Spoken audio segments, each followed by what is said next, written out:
ដេកគ្រាន់តែដើរមកភ្លាមអាណាដែលថាមិនស្វាងភ្នែកមិនខ្លីធម្មតានេះវាខ្លីហួសវាខ្លីហេតុលើក៏ហេតុក្រំក៏ហេតុយូរខ្លាចតែមានហេតុស៊ីផងទឹកផងទឹកមិនបើវាចេះតែនឹកខួរក្បាលវាវាក់បញ្ជាឈឺពូដូចមានគ្រូទូរភឹកម៉ាណាមកស៊ីកាទៀតដូចមកពិធីបង្ហាញក្តិតដូចដល់ទៅកម្មផ្លូវចិត្តមានយល់អារម្មណ៍គេអត់ថាណាទ្រាំកាប់ក៏ស្រីពេលរបៀបអញ្ចឹងបខំមិនបាសមិននឹងបើប្រមើប្អូនវាឡើងរឹងចែងដឹងហើយចែឯងធ្វើមិនដឹងហើយចង់ឲ្យគេមើលខ្វះតែបន្តិចចេញមាត់កពើ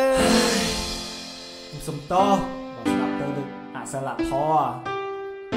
គាត់លេងមកក្បាច់ហ្នឹងណាថាមិនញ័រខ្ញុំក៏មិនចង់តែទុកមិនជាប់ដល់សាច់គាត់ចាំងណាទៅជាចឹងខ្ញុំសុំតោក្រោយខ្ញុំឃើញគាត់ខ្ញុំនឹងជិះទៅឆ្ងាយតែឥឡូវខ្ញុំគាត់ចង់ថាចយទៅធំម៉ែវយអាណាទ្រាំបានវយ